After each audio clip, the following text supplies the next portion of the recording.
Good morning, everyone. We're going to get started in just a few minutes. We're going to let some more people come in. It looks like we have close to a few hundred people here today. We're going to go ahead and open up a poll. So if you could just take a few minutes to answer these questions, which will help us during our presentation today to just see where everyone is coming from. All right, so we're going to go ahead and close that poll and go ahead and start with today's presentation. It looks like we have just about half of you, little over half of you owning rental property. We have pretty much 50-50 on kind of the age demographics of today's group. Those who are 55 and over, as you know, Prop 19 will affect you directly. And in terms of those who have a trust, it looks like 80% of you already have some kind of estate plan or trust set up, which is great to see. So we're going to go ahead and close that poll and go ahead and get started. I'm going to introduce myself and my partner here today. My name is Lalit Kundani. I'm a partner here at Bridge Law. I handle our estate planning and trust division. Simon Khinda, who you see as well, is one of our partners who handles our corporate and real estate transactional division. So we're both going to be speaking today on Prop 19, what it means for everyone here. A few things that I want to mention as far as the ground rules of today's presentation. This is being recorded. We're going to do our best to make sure that this is available to everyone, but sometimes we have some technical glitches from time to time, so I encourage you all to stay with us today. And also, we're going to be allowing you to ask questions. There is a Q&A box in your panel, and although I'm sure we won't be able to get to everyone's question today, we will do our best to kind of go through those. We expect this to be about an hour. We might probably go over a little bit. If it means that we can stay on and answer a few more questions, we will do that. Just to tell you a little bit about the attendees today, it looks like we have folks from all over the spectrum. We have people in the real estate community. We have accountants. We have lawyers. I see we have some financial advisors and some life insurance agents. So a lot of advisors on, which is great because this is something you're going to want to tell your clients as well. Main thing that I want to stress here is that Prop 19 is still very new. It just got passed, as you know. We're going to talk a little bit about that. But a lot of what we're going to share with you today is what we know for certain now. Simon is going to talk a little bit about what the BOE is and the Board of Equalization and what we would expect to know in the next coming months. So I just want to stress that today's the goal of today's presentation is to just educate folks and let them know what Prop 19 is, what's going to happen, what are some things that you can start thinking about, whether this applies to you. It may not even apply to you. You may listen to this and think, I'm good, and that's fine. That's what we want you to know. We want you to know what you need to know in order to be prepared in anticipation of this coming through in February.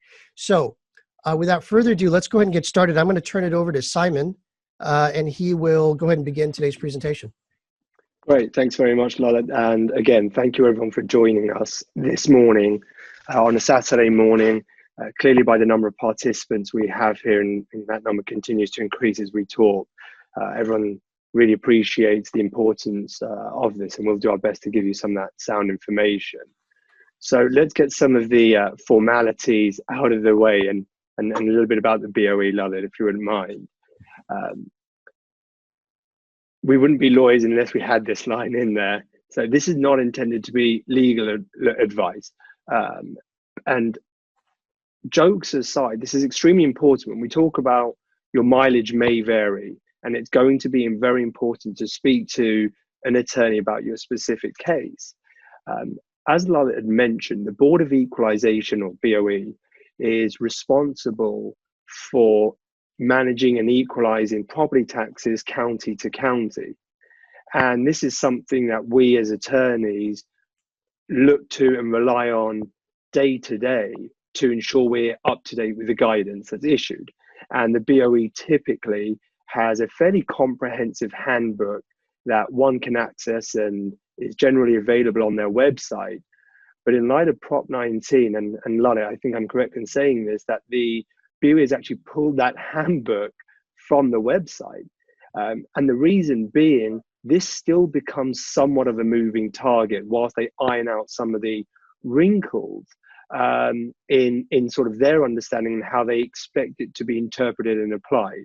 So again, extremely important that whilst we keep up to date with this, and as those wrinkles get ironed out, to understand that we will be looking at this on a case-by-case basis, and we encourage you to reach out to the attorneys to discuss this. As we move forward, let's sort of, you know, a little fun way to start this in light, and happy Thanksgiving, everyone. I hope you all got to enjoy it safely and with your close loved ones as you were able to. Lalit mentioned that we will be discussing some strategies when we reference trusts, LLCs, and other types of entities. We're not going to get into the specifics of those entities. We assume that you all have a basic understanding of those things, and the poll results sort of indicate that.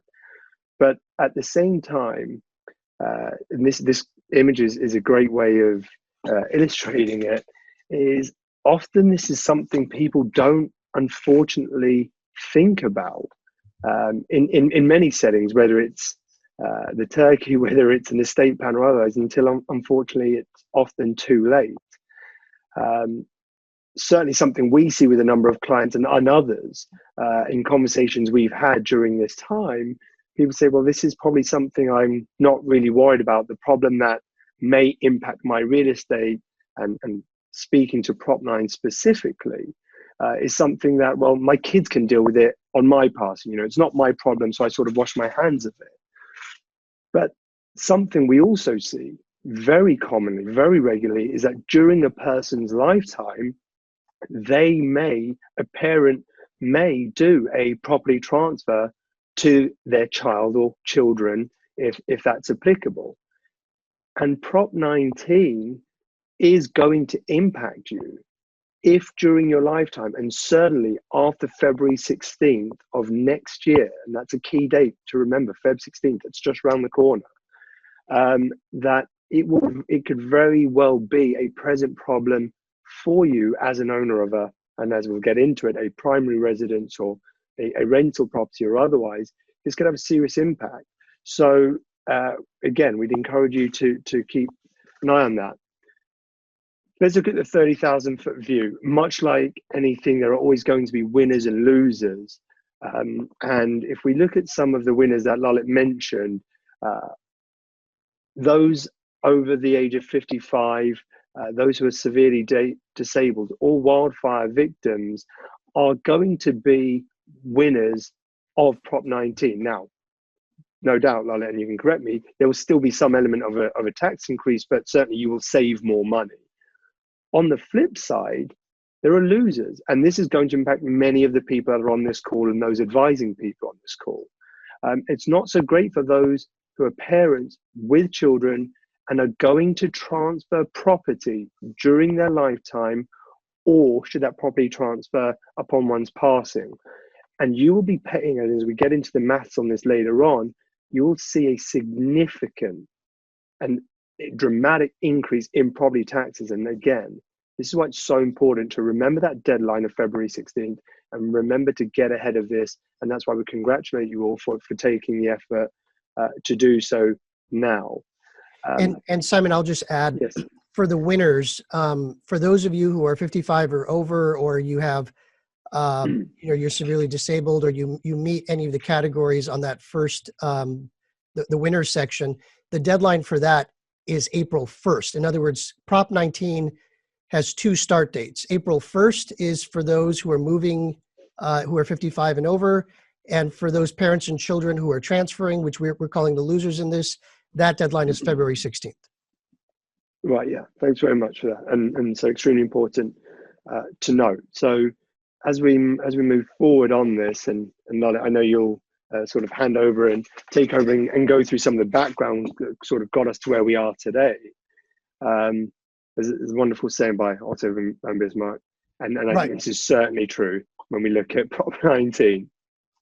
Right. So there was a lot of confusion about what Prop 19 was on the ballot, and what we want to do is kind of go behind the scenes here. So this was Prop 19, and we're just going to spend a few minutes on what it is and how it was presented to the voters.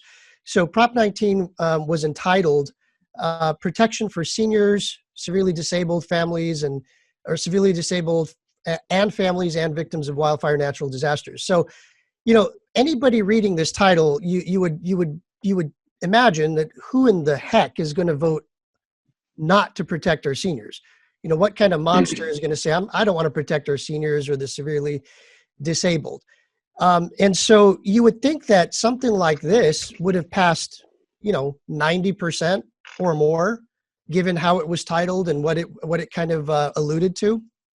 And yet, if you look at the votes, this was really narrow. It was almost 50-50, with over 8 million people voting against it. And you would say, well, why would 8 million people vote against a bill to protect our seniors and severely disabled? And again, the key point is those 6 words. It was only 6 words that was in the prop. And it says changes the taxation of family property transfers.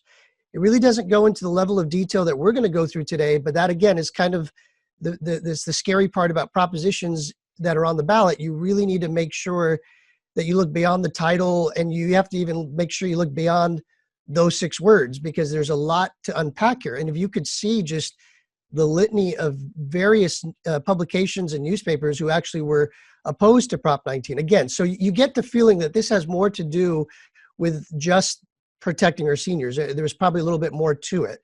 And so we're going to go ahead and talk about what that is. So as we've dubbed it on today's presentation, Prop 19 is like a wolf in sheep's clothing. Okay, there are 2 main parts to this. The good part, which we're going to call the sheep, the good part is that, as Simon said, certain people can sell and buy a new home, and they can keep their property tax basis low. That includes 55 and over, severely disabled, and wildfire victims. The bad, as again Simon said, is that the parent-to-child exception under what used to be known as Prop 58, that is going to be eliminated starting in February. Okay, so we're going to go ahead and talk about what this means. So in order to understand... Sorry, before you continue, we did get a quick question. I think this is a general question, which is important for a lot of people when we talk about that age. Do both spouses have to be over 55? Do we have that specificity as yet? So I would imagine the answer to that is no, but I think as long as one spouse qualifies, you probably qualify. But here's the thing that's going to be very apparent very soon during this webinar. There is a lot of questions that we just don't know. All right. When we looked at this prior to it passing, the legal community was, there's a lot of criticism about a lot of the things it didn't address. So we're going to kind of highlight some of those points. Now, under current law, so in order to understand Prop 19, we have to understand the current law. The current law, as far as property tax goes, is a combination of these 3 propositions, 13, 58, and 193. Now, 1978, Prop 13 passed, 1986, Prop 58 passed, and 10 years later, you had 193. So as you could see, we've had a very long history of property tax rules starting from 1978. The current law is as follows, and this is something that everyone needs to understand if you're going to understand what Prop 19 does. According to current law, and I would imagine everyone knows this, you pay property tax in California not based on how much your house is worth. You pay property tax on what's called the assessed value. What the assessed value is it is the purchase price for when you purchase the home increased by no more than 2% a year. It could be less than that, but it can't go beyond 2% a year. So your assessed value goes up 2% a year. Now, this is great for homeowners in California because values may rise at a much higher rate compared to the actual tax rate. Okay, so you're only paying taxes on the assessed value, not the fair market value. But, and this is the critical part you need to understand, but if there is a change in ownership, then the property will get reassessed based on fair market value, okay? Fair market value.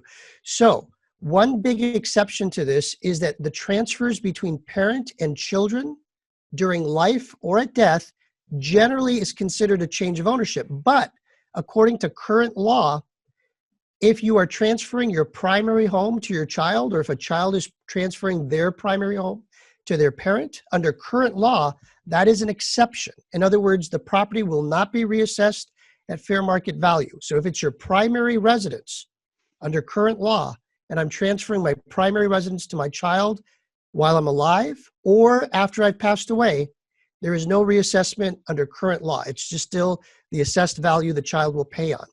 What if it's not a primary residence? If it's a rental property, a vacation property, a commercial property? Under current law, the first $1 million of assessed value is not reassessed. It's exempt. If you're married, $2 million of assessed value is exempt. Okay, so again, just to make this very clear, under current law, parent-to-child transfers are okay if it's your primary home. If it's not a primary home, parent-to-child transfers are okay up to $2 million of assessed value. This is important because Prop 19 directly changes this. We're going to talk about it. Let's going to run through an example here. Simon, you're 60 years old, a very young-looking 60-year-old, I might add, and you own a home worth $450,000. That's the fair market value. Now, Simon is only paying property tax on $2,100. Why? Or excuse me, Simon's property tax is only $2,100. Why? Because he is only paying property tax on the assessed value, not the fair market value. Okay, so now Simon decides that he wants to downsize a bit, but the new home that he's eyeing is $500,000 because prices have gone up and he might be moving to another location. And if the new home is $500,000, and if he buys the new home under current law, his property tax will be $6,000. So you'll see it's a triple the amount of property tax that he is currently paying. So Simon may decide under current law, well, gee, I can't afford that. I can't afford $6,000 of property tax. I'm not going to make that purchase. Under current law, Simon might very well say that. Well, Prop 19, this is the good part of Prop 19. This is what we call the sheep, or what Simon was suggesting in the beginning. Under Prop 19, his tax will only be $2,700 for that new home, okay, which is fantastic. This is a good thing. Why? It's because he's going to pay the same tax up to $450,000. The difference between $500,000 and $450,000, he's going to pay tax on that, which will be assessed. So the $50,000 gets taxed. Say it's at 1.2%. That's going to add $600 to his current rate of $2,100. And so this is what we call the good. All right, this is the good part of Prop 19, and there's really no time limit that you need to do anything to take advantage of this. This doesn't kick in though until April 1st. Okay, this doesn't kick in until April 1st. Now, one question that I've gotten from a few folks has been, what if I buy my property before April 1st, or I sell my old property before April 1st, and I buy my new property after April 1st? Am I still eligible for this? Again, we don't know. According to the text of Prop 19, the answer would be no. You would have to wait until after April 1st to sell and then buy. Now, if you happen to be in that category where you purchased before, or you sold before, and you're going to purchase after the April 1st date, we'll see what the BOE says. But according to the text of Prop 19, both have to be done after April 1st. Okay. So to kind of recap the good here, the good part is that this new home could be worth more than your old home. All right. And you're not going to have to pay property tax on the fair market value. Prop 19 allows you to move anywhere in California. Okay, so you could be living in LA County and you could go down to San Diego County, and that's fine. Now, some folks already know that under Prop 60 and 90, which already were in existence, you were allowed to do this, but it only applied to certain counties in California. This now makes it available anywhere in the state where you want to move. Okay, and again, just to recap, this is only limited to those who fit in that category. All right, so that is kind of a recap of what the good is. Now, for every good, there's a bad, and we need to really talk about the bad stuff about Prop 19, the part that we all should know as well. I'm going to do this through an example. Lucy, let's say, owns a home worth $1.5 million. That's the fair market value.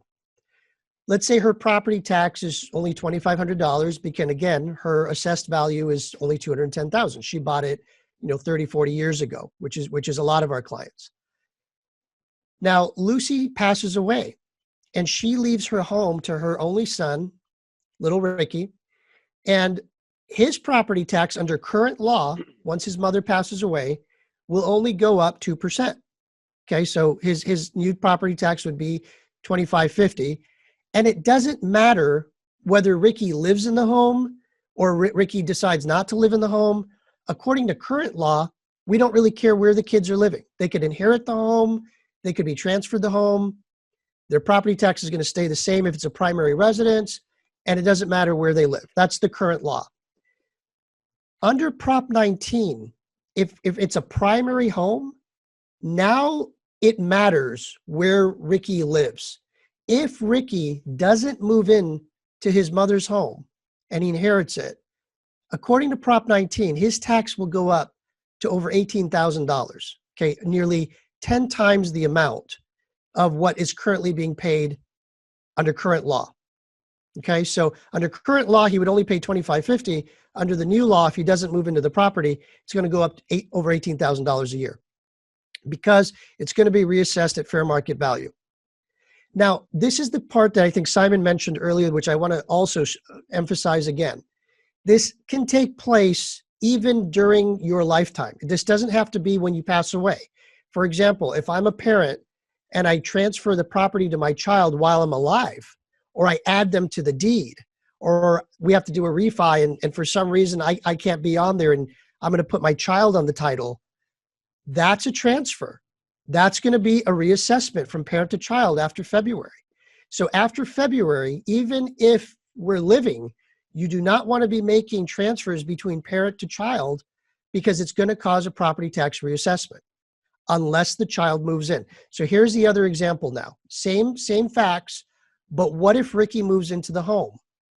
Under Prop 19, if Ricky moves into the home, his tax will still go up, but it will go up to about $6,000 a year. Okay, now how did we get that? This is the rule you need to know. If it's a primary home and the child moves in, then the assessed value plus $1 million is not reassessed. I'm going to repeat that. If the child moves into the primary home, then the assessed value plus $1 million is not reassessed.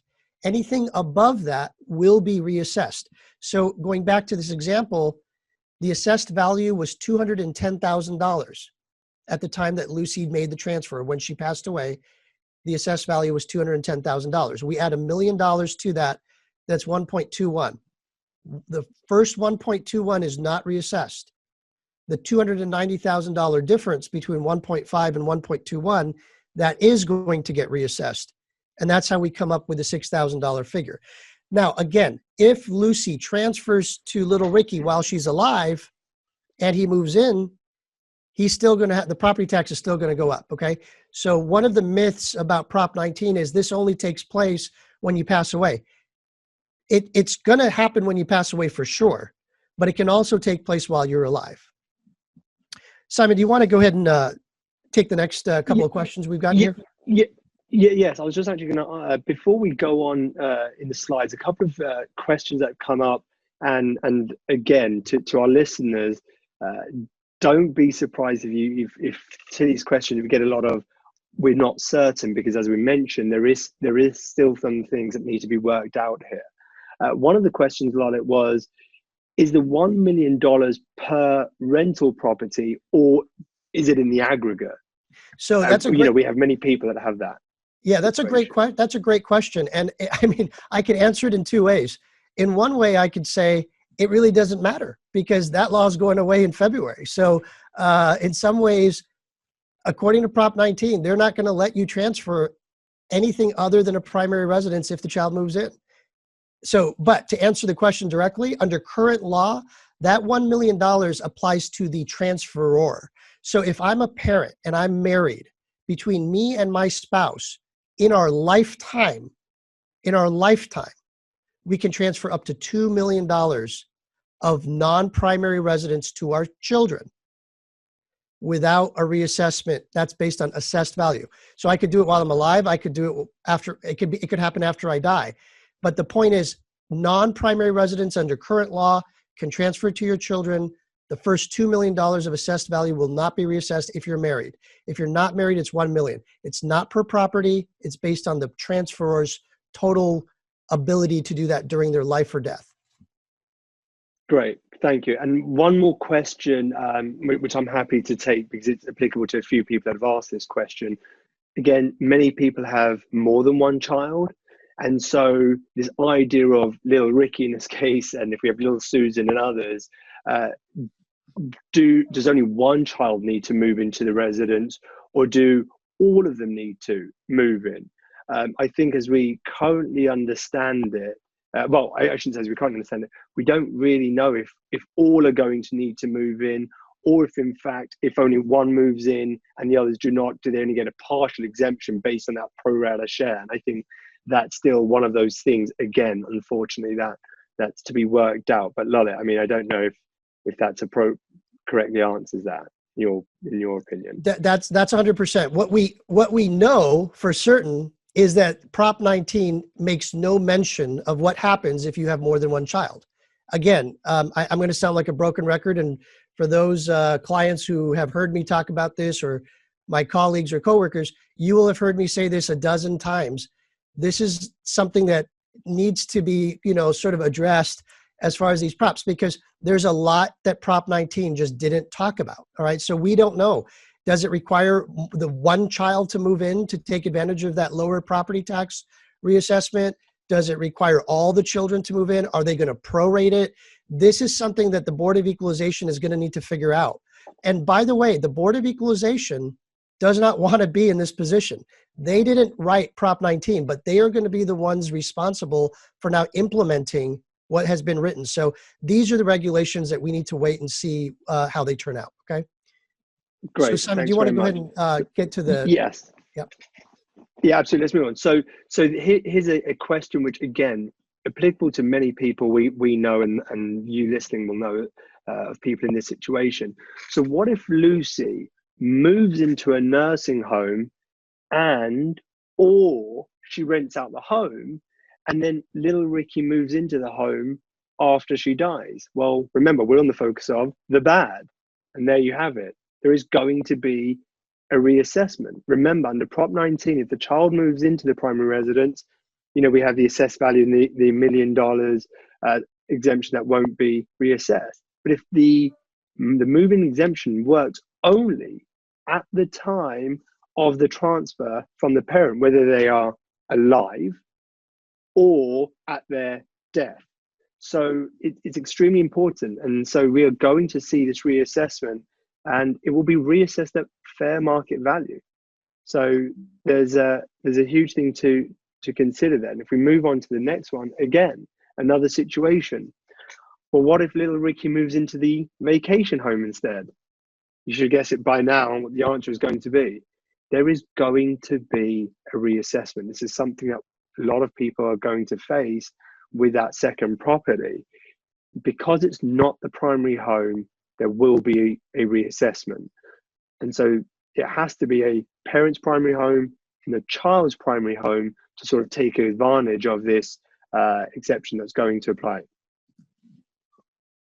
Let's move on, and we will continue to focus on this. And let's take stock of this because it's important for so many people. All rentals are going to be reassessed. All commercial properties are going to be reassessed. All vacation homes are going to be reassessed. And as we get into the math on this, we're going to see how that stacks up. And all primary homes will also be reassessed unless the child moves in within 1 year. And so there still could, of course, be a partial reassessment. But as we really now get into the meat and bones of Prop 19, we really see how big an impact it was, despite this really attractive title. And that's why we saw such a close result in terms of how that was voted. So all of these things are going to be reassessed. And this is effective. This is not more than a couple of months away, February 16th, 2021. There are a number of questions that, as we expected, are popping up on here. Lots of specific questions you have. And again, we would only encourage you, please make an appointment, because this is very fact specific and the circumstances are going to need to be addressed accordingly. Let's do a little bit of basic math just to see how this plays out. So let's assume we have one primary home, and as Lalit said, under current law, the child can live anywhere. And so we look at a property tax here of $2,550, which over a period of time is about $104,000 of property tax. Under Prop 19, if the child moves in, so if they take advantage and follow what they're supposed to do, and if a child moves in, then yes, there will still potentially be a reassessment here, but we're looking at about almost 3 times, 2.5 times of reassessed value. So we're getting to $6,000. So a pretty significant jump over 30 years. Instead of $100,000, we're looking at $245,000 of reassessed value here, property tax to be paid. If the child does not move in, now look at the jump. We are going from $2,500 a year in property tax to almost 10 times, about 8-9 times, at $18,630 a year, which over the course of a 30-year period is $756,000. So we can't stress enough how impactful this is. We do have options to those that are going to be good candidates for this. And so we would encourage you to please go to the website, book a Prop 19 strategy session with us. We will be reviewing your tax statements. We'll be looking at your trust and your wishes. We'll be taking all of those things into account and identify the best move for you. If you look at these numbers and how impactful it is, the cost is so negligible at $500 for one of these sessions. We would strongly encourage you to do so. And as a last point, there are many CPAs on here. Please don't do what we all unfortunately do to our accountants. Go to them the day before, dump them with the information, say, please figure this out. We need to get onto this well before the end of January. This is going to take time. As you said, Lalit, the counties are already backed up, as you know. So there's going to be a lot of backlog in sort of dealing with this. And so, Lola, I think if you want to go on from here, I only talked about the primary resident, and you see this true even with a vacation home here with $800,000, and again, how impactful that can be. We talked about the primary, we talked about rentals also being reassessed, and you see the math starts to stack up here, $2,040 up to $9,600, about 4 times the increase, which over the period of 30 years is pretty significant. So the planning is going to need to be taking account of all of those circumstances. And over to you, my friend, to we talked about the good, we talked about the bad, and now let's talk about the ugly, right? The ugly, as though the bad weren't enough. Here's what makes this even uglier. There is a lot that Prop 19 doesn't address. We don't know, as several of you have already asked, when does the child need to move in by? Now, what Prop 19 says is it says kind of 2 things. It says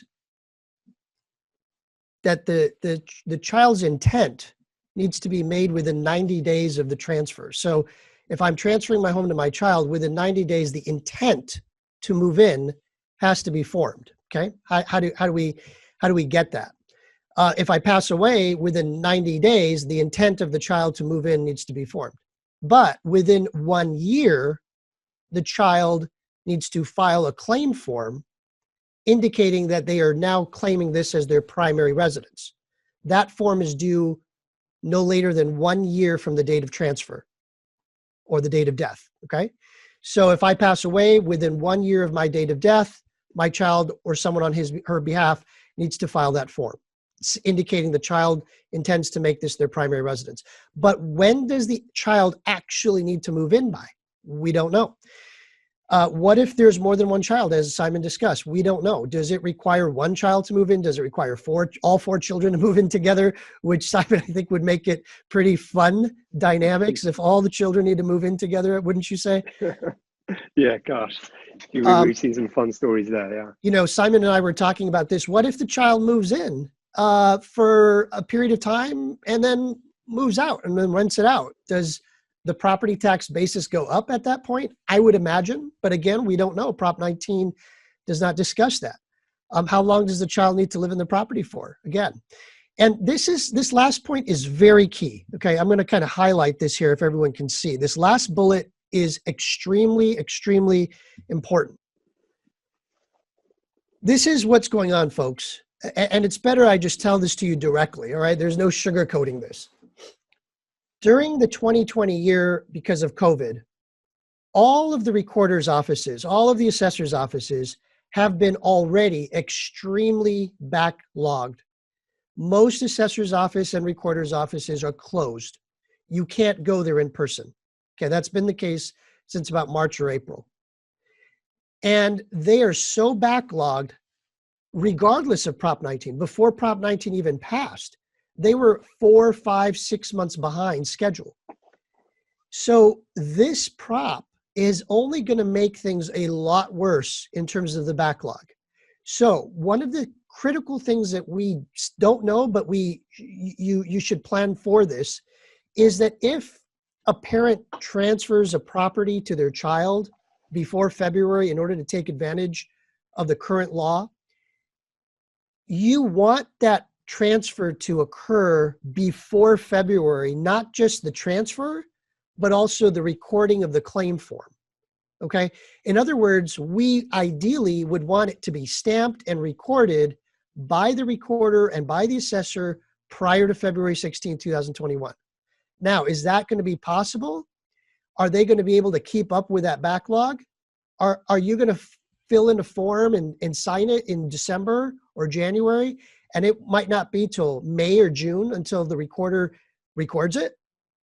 And how are they going to treat that? Are they going to look at the date it was recorded, which is after February, or are they going to look at the transfer before February? All right, so we don't know, but I can stress to you what Simon said is that you don't want to wait until the beginning of February to start going, maybe I'll do something about this, because by that time it's well too late. Okay. So. Right. And I think, one of the things, and I'm glad you got to slide, Lalit, and I know you're going to address this, but just speaking to the attendees, a number of you, again, looking at the Q&A, those questions keep popping up. A lot of you have asked questions about if you have a trust, have you found a solution? If you use an entity, is that a solution? A lot, I believe you're going to, as you go through these strategies, sort of touch on some of those points. So I appreciate that we haven't addressed those questions as yet, and I see those populate there, but we will be coming into those here. So if you'll listen out for some great information that's going to give us on some of these strategies now. Yeah, and I see a question here, and we're doing our best to go through all the questions, folks. We are going to try to get to everyone's questions. So just hang in there. If your question hasn't been answered, we're going to get to it. I see a question here. Does Prop 19 apply to commercial properties like hotels, motels, convenience stores, gas stations? The answer is yes. Prop 19 is going to affect every single one of those without exception. It's when the transfer occurs. So if you're going to not transfer anything and hold on to it, your property tax is going to stay the same. The increase to property tax will occur either at your passing away or at the transfer of the property. Okay, so let's go ahead and kind of talk about the strategies, and I think that might start answering some of these questions that we're getting. So let me give you a little bit of background on these strategies. To recap what we know, Prop 19, if you're 55 and over, if you're a victim of a catastrophe or a disaster, or you're severely disabled, it's going to be a good thing for you, and we like that. Okay, it's going to allow you after April to sell your home, buy a new home, and pretty much keep similar property taxes as you're currently paying. Okay, there's some variation that we discussed on the example. But for the rest of us who are either parents or children, Prop 19 is going to increase our property taxes at the date of death or at the time of transfer. So at the date of death, when my parent passes away and I inherit, my property taxes are going to go up. If I'm a parent and I transfer my property to my child after February, my property taxes are going to go up even though I'm living in the house. So after February, any transfers between parent and child will increase your property taxes at that point. Okay, so that is something that I want to make sure we're all clear before we get into the strategies. So what are the strategies that we're looking at? Basically, you have 4 options. All right, and on this call, everyone is going to fit, generally speaking, into one of these four options to some degree, shape, or form, okay? I want to also stress that doing nothing is an option. Doing nothing might be the best option for you, okay? So that's the good news. This isn't all, blood and guts. You might be fine just doing nothing, and we're going to explain who can do nothing and still be fine. So, and let me, we get a couple other questions here. I want to answer this question. People are asking, if I have a living trust, am I safe? No. A living trust is going to keep you safe from probate. It is not really doing anything to address Prop 19. All right. So it's good that you have a living trust. You're still going to want to have a living trust 100%, but you're still going to need to think about this. Okay. If you have a living trust, you're still going to have to think about this. Now, option one, the preferred option. In other words, if you can do nothing, that's a good thing. If you can do nothing, that's a good thing. Who can do nothing? If you're going to sell your property, if you are living in your property, and if you're going to sell your property, you don't have to do anything. Prop 19 is not going to affect you, because if you sell your property taxes are going to stay the same based on the assessed value, 2% every year. It's not going to change for you. All right. So if you're going to sell your home, you don't have to worry about Prop 19. If your children are going to sell the homes or the properties or the gas stations or the rentals, then you don't have to do anything. In fact, you're going to see in a few minutes, it's better you don't do anything. If your children are going to sell the property, you don't need to do anything, because it's actually better even for the children if you do nothing. Why? Because if I'm a child and I inherit the property, I'm not worried about property taxes if I'm going to sell the property. Okay? It's pretty simple. If I'm going to get property and I'm going to sell that property, I don't need to worry about the increase of property taxes. I might pay a little bit more from the time that I get it to the time that I sell it, but that's really not a major issue. Okay. So if you're going to sell the property, if your children are going to sell the property, you don't need to do anything. You don't need to worry about Prop 19. If your child is going to move into your primary home, now remember what Simon said, primary home is the home that you are living in at the time that the house is transferred, whether in life or at death. You have to be living there. If your children are going to move into that home, then for that home, you don't need to worry about Prop 19. Your property tax may go up a little, the child's property tax might go up a little bit, but it's still better. Okay, so it's still not the end of the world. So generally speaking, these are the three categories of folks who can just do nothing. Okay, if you're going to sell, your kids are going to sell, or if they're going to move into the primary home and make it their primary home. Now, remember, we don't know how many kids need to do that. We don't know what the Board of Equalization is going to do as far as the math, but we can hope that they're going to come out and say only one child needs to make that their primary home. We can hope. How long that child needs to live there, what happens if the child sells and rents, we don't know yet. Okay, we don't know yet. Option two, you could gift the property to your child. Now, we're going to spend some time talking about this strategy, but I want to make sure I explain what I mean by this. Under current law, if you recall, transfers between parent and child are okay if it's your primary home. I can transfer my primary home to my child right now, and the property tax is not going to go up. My child can transfer to me their primary home, and their property tax is not going to go up under current law. Under current law, if I have additional properties under current law, we can transfer it among parent to children up to $2 million of assessed value. This rule is a little tricky, so you don't want to just assume you understand this. Talk to a professional, let them explain it to you. But under current law, I could transfer my primary residence. I can also transfer up to $2 million if I'm married of assessed value properties, okay? Under current law, none of that's going to get reassessed. So the thinking is this, that, well, hold on. If I could do that under current law, and current law is from now until February 16th, then I could take advantage of this limited window to make whatever transfers I want to make to my child, or vice versa. Because starting February 16th, if you make those transfers, it's going to get reassessed. Okay. So Lalit, this, sorry, and just to expand on that point, I apologize because it's come up. We're talking about gifts to children. Could you spend a quick few seconds on, to the extent we again know and its applicability, to those people who are not gifting to children but say to grandchildren, or equally to stepchildren? Does it capture all of them, or no? I think I know the answer to this, but it's a great question. It's a great question. And it's a kind of it's a weird answer. So under current law, a grandparent can transfer to a grandchild and not get reassessed if the parents of the grandchildren are dead. Okay?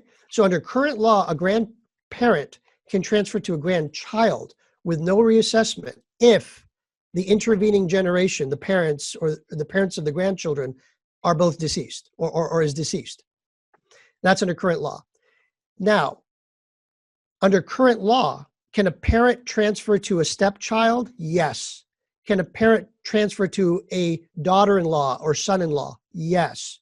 Okay, there's some weird variances of that rule, but generally there's a way to do that. But interestingly, under Prop 19, okay, don't shoot the messenger. Under Prop 19, oddly enough, it has to be a biological child under Prop 19. So in other words, the primary residence exception, if my child moves into my home within a year, remember that exception under Prop 19? It might be limited to biological children. Now, the BOE may expand that. We would hope they will. Okay, but as currently written, that's what it says. Thanks. All right, so let's go to gift to children. So I explained to you the strategy. The thinking is, well, let's take advantage of current law and let's gift it to my child before February, or let's gift it to my parent before February. Well, I want you to be very careful with this. There are certain advantages to this strategy. It is, relatively speaking, easy to do. You don't want to do it yourself, but it is generally speaking easier to do this strategy because you're just changing a deed, okay? But you want to be careful because you don't want to do that incorrectly. It could actually lead to a reassessment if you don't know what you're doing. It's generally speaking cheaper and faster to do this strategy, okay? If I'm gifting it, I don't worry about it. It's theirs. I don't have to worry about reassessment because if I die after February, hey, I don't care. The property is already in their name. So it's not going to get reassessed when I die after February because I've given it to them before February. That's the mentality. That's the mindset of this strategy. This strategy is going to be pretty rare to use. The reason is there's going to be some disadvantages, quite a few. Number one, I see accountants, unfortunately, doing this all the time with their clients. They tell their clients, oh, just gift the home to the child. Just do a deed and just gift it to the home. That is a taxable event. It's not a property tax issue as much as it is a gift tax issue. Because remember, according to the federal rules, I can only gift to my child $15,000 a year. If I'm gifting the home over to them, I am making a gift of the value of the home, which is more than $15,000. So it is a taxable event. That doesn't mean you have to pay taxes, but there's a way that works, which we're not going to spend time talking about today. The point is I want you to be aware of it. It's okay. It's not a huge deal if you have a lot of gift tax exemption left, which most people do, but I want you to be aware of it. The more troubling thing for many parents is, you're telling me, Lalit, to give the home to my child? What if they sell it? Simon, what if they sell it and I'm living in the home? I mean, I don't want to believe my child will do that to me, but isn't that a risk? What about the rental income? If it's a rental property and I'm gifting it to my child, I need that rental income. My child doesn't need it, but I need it. I retire. That's my retirement. That's another consideration if you're giving it away. What if my child gets a divorce? What if they get sued? What if there's a creditor? What if there's a lawsuit? Okay. Now the child owns the property. If they get a divorce and I'm living there, can't I be taken out of the house? Theoretically, you could. What if you my mean child lawsuits in California? Right. We Right. see those all the time, right? Yeah. Absolutely. Okay. And this last point I think is worth really mentioning, and we're gonna kind of zoom in on this a little bit. What we call the loss of step up in basis. So actually for the child, gifting the property to them, while it might be better from a property tax standpoint, okay, while it may lock in the lower property tax for the child is going to lose what's called the step up in basis if we do this. Okay, a quick example of how this works. Let's say this is an income tax issue, okay, but everyone needs to understand this. We use the term basis. Generally speaking, without getting into details, it's generally what we call the purchase price. There's improvements, there's depreciation, but the price you pay for the house, let's say it's $100,000.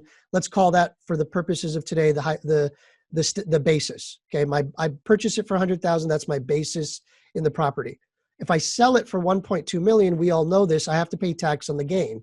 All right, that tax in California, including federal tax, is around $400,000.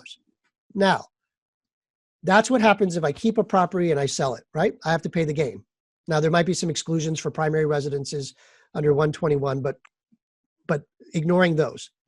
If I gift the home to my child and then they sell it after I pass away, the child is going to pay that same tax. We call that carryover basis. When I gift something to my child, or I gift anything to anybody, it doesn't have to be my child. Simon, if I gift you my property, you are taking over my basis in the property. So when you sell that property, you're going to pay the same amount of tax as though if I had sold it. Right. But if I die and my child inherits the property and then they sell it right away, there's no gain. It's called a step up in basis. So the point I want everyone to understand is, if you think, well, I'm just going to gift it to my child, nope, the property tax is going to be solved. Well, think again, because what if the child ends up wanting to sell it, and now they're going to have to pay a huge capital gain? Okay. So, but that option, by the way, is still an option for certain people. We've already been doing meetings with folks on Prop 19. I think I've recommended it probably like 5 times for certain clients. So in very unique situations, I will recommend it to my clients, or Simon might recommend it his clients. So it's there. It's not a attractive solution for most people, but it is an option that's in your toolbox. Okay. Now, for a lot of people, options 3 and 4 might be the way you need to think about this. There's got to be something where I can gift it to my child to lock in a lower property tax basis, but I can kind of retain some control, right? Or if they get divorced or they can't sell it, right? Is there something that we can do to do that? So not your living trust, but we can create an irrevocable trust, and you could transfer your property into this trust before February. If you transfer your property into this trust before February, you could lock in the current law, which is saying that I can transfer to my child today, no reassessment. It will be my child's property for property tax purposes, okay, as long as it's done before February. If I pass away after February, no reassessment, because I've already transferred the property to my child. In this trust, you, the parent, are the trustee. The children are the beneficiaries. Now, a lot of people think, well, that's what my living trust says. No, no, no. Your living trust says you are the trustee and you are the beneficiary. It's not until after you die in a living trust that your children become the beneficiaries. We call these successor beneficiaries. So what makes this trust different from your living trust is, while you're alive, the beneficiaries of this trust are your children, not you. Okay? But you are the trustee. You, the parent, can still be the trustee of this trust. Now, what are the features? We believe we can get some greater asset protection, okay? We could get greater control. The child, because you're the trustee, the child can't sell it. Because the trustee is the beneficiary, and depending on how we write the distribution standards, there could be protection for divorce and creditors and judgments and that type of thing. We could lock in our Prop 13 tax basis, okay? So by doing this before February, the transfer to the child has been made, because this is a trust for the benefit of the child. Okay, so it's as though the child has taken it over, although you're still kind of keeping the trustee control. And we can attempt to get the step up in basis. Even here, once I die, 5 years later, maybe the child can get the step up in basis. I say maybe because it depends on everybody's situation. Some people want it, some people are not going to want it. It can get a little technical, but that's what we would be focusing on during the consultation. Some of the downsides of this strategy are if you're going to do a refi. If you're going to do a refi on this property, it's going to be a little bit more difficult to do that refi because it's in a trust where the beneficiary is the child and you are the trustee. Most commercial banks don't like these. Smaller lenders will like these. I mean, not like them, but they know how to do them. They're comfortable with them. That's, so to speak, sometimes they're bread and butter. If you want to retain the rental income, that could be a problem in this strategy. We'd have to design the trust very specific, okay? Or there may need to be additional agreements created to retain those rights. But the clear thing that I want to stress here is that the Board of Equalization needs to chime in on this, because in LA County, these trusts have worked for years. In other counties of California, maybe not much. So what we would expect to happen is that the Board of Equalization will have to chime in on this. Once we know how they're going to treat these, I would feel comfortable telling clients sign it, okay? Until I see those regulations, I'm going to keep this as a good option, but I want to make sure that the BOE gives us its blessings before we actually put these in motion. All right, we're at 11 o'clock. We're going to finish these slides and then stick around for any questions that we can go through. But we're going to wrap up the slides in just a few minutes here.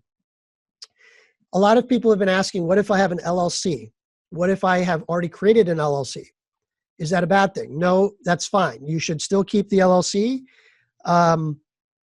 The LLC obviously is going to offer you some asset protection for your rental properties. And some of you will say, well, what if I have more than $2 million of assessed value? Because under current law, you said I can only transfer up to $2 million of assessed value after my primary home. What if I have more than that? What if my assessed value on my non-primary homes is more than $2 million? So there is a strategy that we can use which involves creating entities like LLCs. You have to know this, and this is something that a lot of the accountants I talk to don't understand this.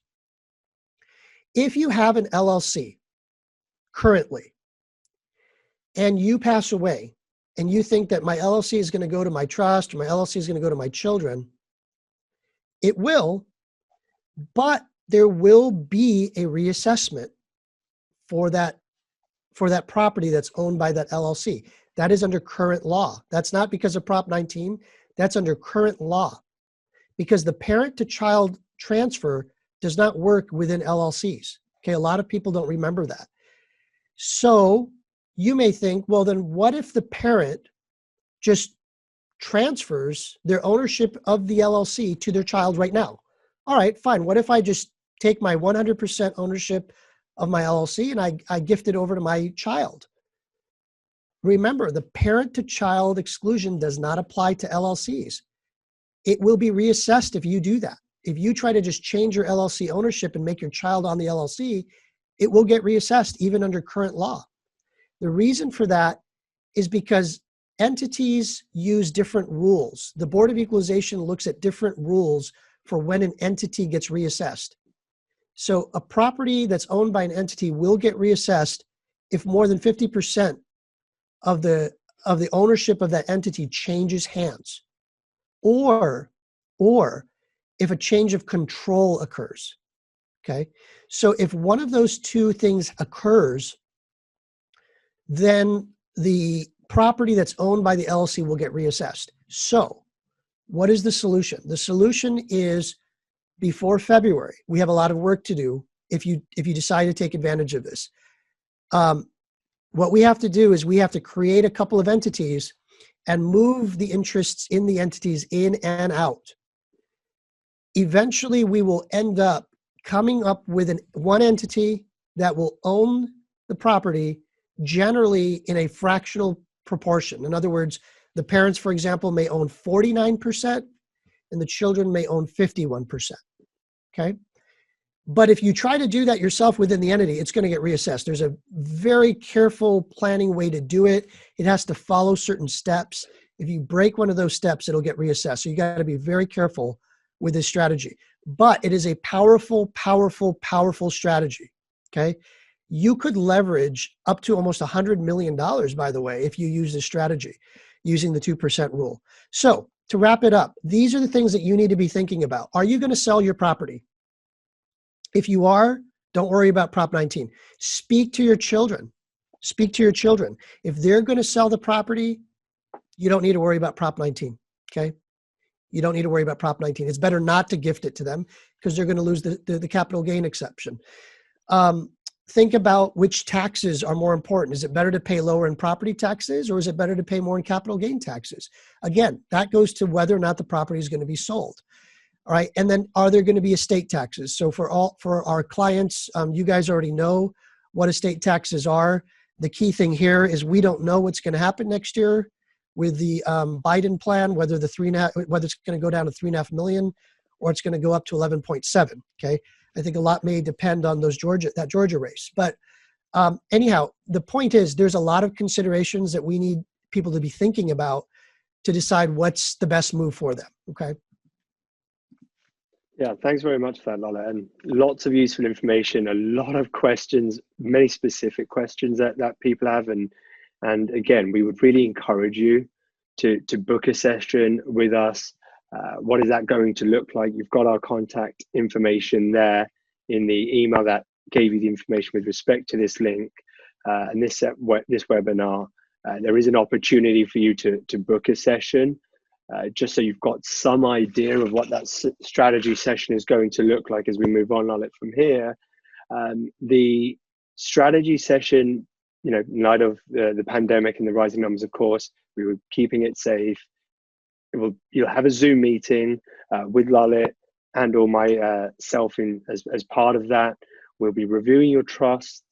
We will be looking at your deeds. We'll be pulling those and looking at your property tax statements. There, we'll be looking at which options are best for you. Like I said, this is not going to be for everyone. If you're the right candidate, we'll look at what options are for you. And it's a $500 flat fee for that consult. So it's negligible when we have just kind of gone over some of that gaudy math there and see how impactful this can be. So we would strongly encourage you. I mean, there is an option on that link to look at our calendars and book a time. Those slots are already being filled. We've had over 150 people here today, and we've got many people that have already started booking out, and we are going to have a bit of a hard cutoff time and day to really do the planning. We are not going to be taking meetings probably beginning like middle or end of January because we're going to need time to build whatever needs to get done and file it well before February. We do not want to be waiting till the last minute to do this. And so, I tell people, I don't really care where you go. I mean, of course, we're happy to do the consult for you, but go and talk to your professional. Go talk to your accountant. Go talk to your financial advisor. Go speak to your lawyer. If you are a lawyer, make sure your clients also are aware. Do a webinar like this for your clients so they understand. It's very important to stay educated. So the bottom line is be aware of what this is. Talk to your family members about it. Make sure your neighbors know about it, because the more people that know about these things, the better decision you're going to make. We're charging $500, as Simon said. What that is going to include is we're going to pull your property. We're going to pull your deeds. We're going to review your deed history. We're going to want you to send us your property tax statements. We're going to run the math. We're going to do a consult. We're going to sit down and we're going to see what makes sense for you. Now, as Simon said, this isn't for everyone. If you're going to sell, your kids are going to sell, your kids are going to move in, you're not worried about the assessed value plus $1 million, don't worry about this. Okay. You spent the hour, you learned that you don't need to worry about it. Congratulations. That's a good day. But for the rest of us that want to think about it or are concerned about these things, just book an appointment as early as you can because there's limited slots. Simon, is it okay that we go through some of these questions at this point? Yes, yeah, absolutely. Yeah. Go for it, sorry. Yeah, so Anita asks, can a new purchase include a parent? So can a new purchase include a parent and a child, or would that drive the property tax up? Well, what's going to happen is if you co-own the property with your parent, 50% is owned by your parent. When your parent passes away after February, at least 50% is going to get reassessed. Okay, so your property tax will go up if you own it that way. Dinesh asks, if we own a property worth $6 million in an LLC that our joint living trust owns, and we're planning for estate tax consideration, should we move the property to our kids through an irrevocable trust or simply add the kids to the LLC? So remember, we can't add the kids to the LLC. If we add the kids directly to the LLC, that will cause a reassessment. You have to do it a certain way. I would say in that situation, the best way to do it is through an irrevocable trust or through the LLC, probably through the LLC, so we can get a step up. If we do it through the trust, we're not going to get a step up. We had a couple of people ask this question, this next one about, would our advice change if, for parents who've got younger children or, so minors essentially? Yeah, so that's a good question. You can't really talk to, I can't really talk to my 6-year-old, Simon, to see what her plans are. So I would say that for primary residences, if that question is regarding a primary residence, you would probably err on the side of doing nothing, okay? Or you would err on the side of doing a trust. But the only way you would do that trust, again, is we can lock in that step up. So that gives some flexibility to the child. So you leave it to a child through the trust, there's some protection for it, property tax gets locked in, and we get a step up, happy days, as Simon would say, happy days. Angie asks, does this bill have an expiration? No, there's no expiration on this bill. This isn't one of those situations, I wish it had an expiration. No. Now, look, guys, 1978, Prop 13 passed. 8 years later, the voters voted for Prop 58. In other words, it took only 8 years for voters to say, gee whiz, property tax is too high. Kids aren't able to keep their parents' property. We need to come up with a solution for this. That's why we have the parent-to-child transfer. So I would hope that history will repeat itself. I will hope that we'll see this back on a ballot one day where they come back and say, just kidding, parents and children can keep the properties. But, until that happens, no, this is the law in California. Caesar asks if there's no transfers after February 16th, taxes owed on the primary and rental will remain the same for that tax year, correct? That's correct. So if you don't do anything, your property taxes will stay the same after February. It's just going to go up to 2% a year. But once you transfer the property or you pass away, the property tax will go up. Sanjeev, another one we had here. Yeah, ahead, go on. I was just going to repeat Sanjeev's question too, so I'll ask it and you can answer it. Sanjeev asked, if the properties are not worth more than 2 million, it's a married couple, does the reassessment apply if the properties are gifted after February 21? Yes. So if you don't do anything after February, the properties will get reassessed when you pass away or when you make a transfer, whichever comes first. So great. And then another question. Sorry, go on. The strategy there is you want to take advantage of the current law. If the current law allows you to transfer $2 million of assessed value without a property tax reassessment, you're going to want to try to see if it makes sense to take advantage. It may not make sense. That may be the conclusion, but you won't know until we look at it. Right. Deb asked a question, and I think you all sort of addressed this earlier as part of sort of the do nothing plan, which is, how quickly do the children have to sell after inheriting to not be affected by Prop 19? What is their time frame to sell? I think you sort of touched on that before, but maybe you just want to expand on that point again. Yeah. So to answer that question, Deep, if the child, for example, sells the property, we're talking about after February. If the child sells the property tax will be owed from the date of death or the date of transfer to the time of sale. So it will be prorated, but it will be reassessed. Right. Go ahead, Sam. No. Andrea asks, I'm just going to jump here. Andrea asks, is the what we have over 30? Andrea asks, is the 1 million limit in Prop 19? So just correction, there is no limit to Prop 19. The $1 million exception, again, folks, the $1 million exception is current law. It's not Prop 19. And no, it's not indexed for inflation. So it's $1 million. If I, as a parent, have already gifted to my children in my lifetime up to $1 million of assessed value, then I am out. I am out of further transfers. Swati asked, what if you sell your primary residence in California and buy a vacation property in California?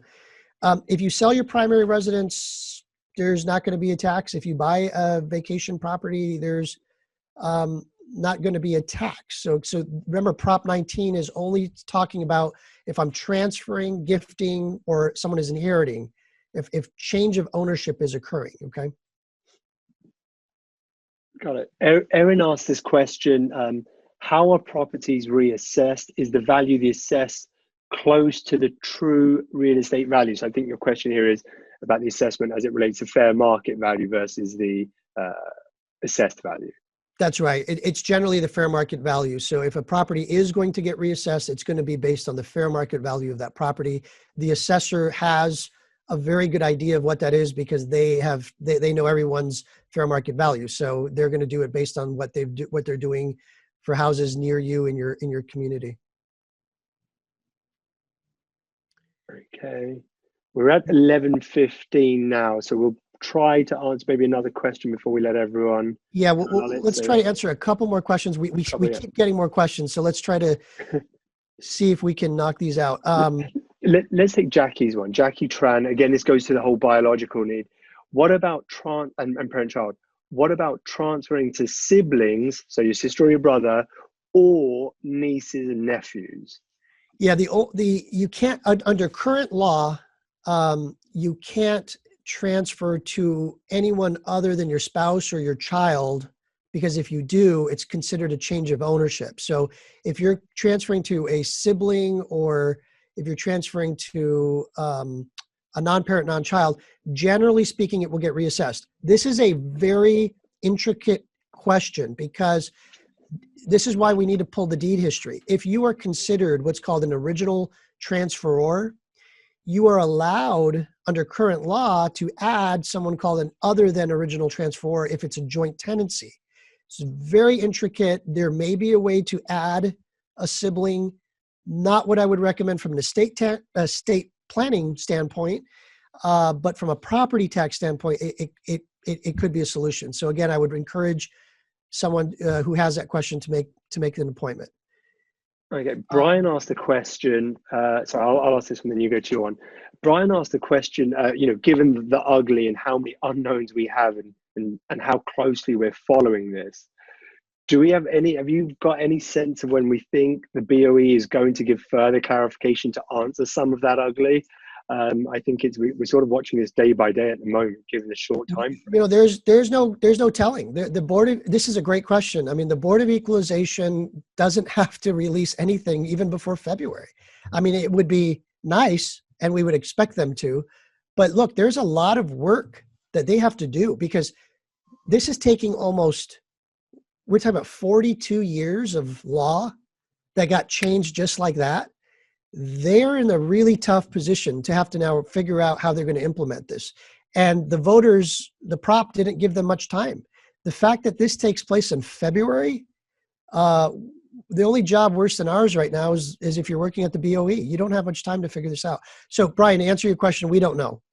We would hope it's going to be soon, maybe December, maybe January, but we don't know. And it may not even be before February. We have no idea.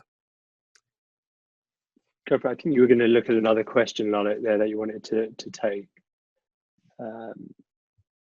When will we have the recording? It is our wish to get the recording up as soon as possible. Someone asks, if a parent goes the irrevocable trust route, could they still sell their property at some point in the future and buy a new one?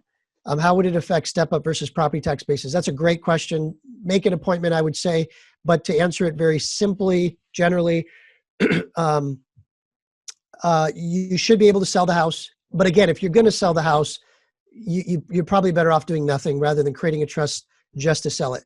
Will you get the step up? Yes, we hope you would get the step up, and we hope that we can lock in the property tax. That's correct. So the hope is all of those things can be accomplished. Okay. Albesh Nata has an interesting question. I think this certainly affects a number of people about how they switch what becomes their primary. So bear with me on the question. If our primary residence is worth $1 million or less, and they have another property, hotel or motel or commercial property worth more than $1 million, wouldn't it make sense to make our hotel or motel or commercial property our primary residence instead to take advantage of this $2 million limit? So an interesting and unique way to think of this. Yeah, it's a great great idea. Unfortunately, no, you probably won't be able to do that. Now, the way that the assessor regards a primary residence under current law is where you're taking your homeowner's exemption. So if you look at your property tax statement, I encourage everyone to look at your property tax statement. There is usually like a $7,000 deduction, which is because you're claiming that home as your homeowner, your primary home. That is what the assessor is going to consider to be your primary home. If you can change that, but I don't know if you have enough time to do that from now until February to take advantage of that. Now, another thing I want to clear up. Current law says I can transfer my primary residence regardless of how much it is, number one.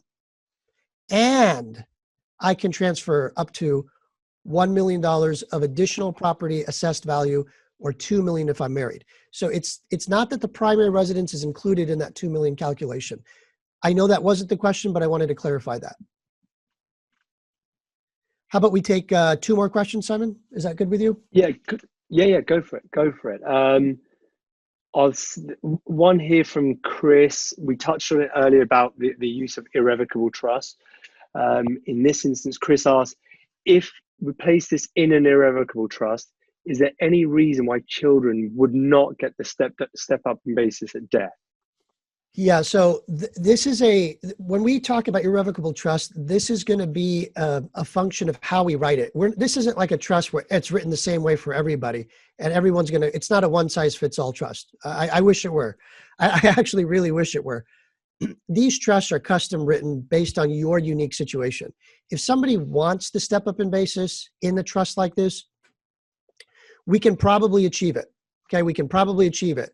But what it would mean is it would mean giving up some amount of control in order to get that. So it's a very specific art, I'll call it, under 2036 to 2039 of the Internal Revenue Code. And you got to make sure that you retain certain powers. And if you retain those certain powers, then you get the step up. If you don't retain those powers, then you lose the step up. Okay, so it really depends on everyone's situation. If we want the step up, we keep it. If we don't care about the step up because the children are going to keep the property, then we don't keep that control. Okay. All right. So I'll ask one more question here. Yeah. One more question. Is there one you've picked that you wanted to ask? No, go ahead. That's fine. Okay. So this question affects many people we know have sort of more recently done their trust. So this is from Shu Jiang Liang. I made my trust less than 1 year ago. If I'm going to sell my living house, do my wife and I enjoy the $500,000 tax-free benefit? We've been living in the property for 10 years. Yes, that's called the 121 exclusion, and you will still get that. That is not being changed. Prop 19 only deals with property tax. It doesn't deal with the $250,000, $500,000. I'm going to answer 2 more questions. Tiffany asks, if one child already owns 50% of the property and the remaining 50% is under a trust for a second child, will the 50% be reassessed, or will the entire 100% be reassessed upon the parent's passing? The 50% that's already owned by the child will not be affected by the parent's passing. The 50% that was owned by the trust for the other child may or may not be reassessed depending on what element of control the parent has in that trust. Okay, that's how the assessor is going to view that. So you'd have to look at the trust to know that. We still keep getting questions. I'm going to do my best. I want to make sure we try to get to everyone. Suchi asks, does the basis benefit for income tax after death apply only to primary residence or rental properties as well? It applies to everything. The step up in basis would be for any property, and it doesn't have to be a property, it could be a stock as well, for example. All right. A more general question. Go for it. Sorry, please. Yeah, real quick. AC asks, I'm thinking about refinancing my primary home. I'm unmarried, but planning to marry in 2021. How would Prop 19 affect me? What's the best strategy? You know, the point there is, if you have no children and you're not married and you're going to own a home, maybe do nothing. It really depends on how you view things. Once you pass away, if you ever have children, the property is going to be reassessed. So that one, I probably would think you do nothing and hope your children move into the home. That might be the best option. All right, Great. Simon, we're almost at 11:30. I know there's a few more questions out there. I think we really encourage people to sort of book one of these sessions, as we can get into some of the specifics on this. You know, many of you have asked us already, will this recording be available? How soon can we get it out? And the slides, so you can share it with your friends, family, and so on. As Lalit mentioned at the beginning, all things being equal, this has been recorded. We are going to try and get this out to you all as soon as possible. And we'd really encourage you to let everyone know this really impacts everyone. This is, like you said at the very beginning, and as this was titled, Prop 19 is a wolf in sheep's clothing. Why this was pushed as an agenda, there will be a boon of property sales as a result of this. So there's certainly a rationale for pushing something like this through from the real estate community, but it really has some very severe and significant consequences and impact. You know, again, our information is there. We have offices up in the Bay Area. We have many clients of you there in LA County, in Orange County. We are keeping up to date and a very close eye on this, and we'd encourage you to do the same. And again, the deadline, Feb 16th, 2021, must plan well before. You know, coming a few days before is unfortunately just not going to give us an opportunity to work on this. All right. So thanks everyone for joining, and we'll talk soon. Thank you.